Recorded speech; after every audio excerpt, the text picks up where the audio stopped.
Welcome to Pretty Crafty. Today we're going to be making this funky paper clip bracelet. You will need a handful of paper clips in different colors and some super glue. This is a fun and simple project that still looks funky and creative. Simply connect the paper clips together to form a long chain.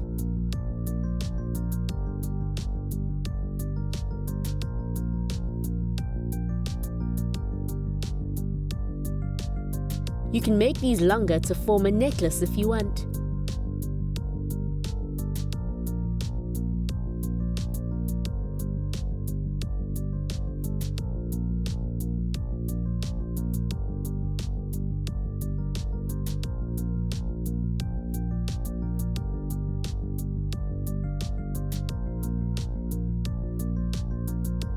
Once you have finished connecting all your paper clips together, make sure to apply a little dab of super glue to make sure each clip remains closed.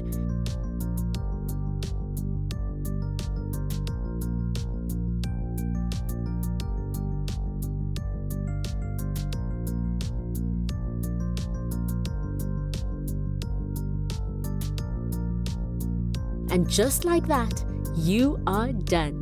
Well done on making your own paperclip bracelet. Have fun making things together with your family and friends. The only limit is your imagination.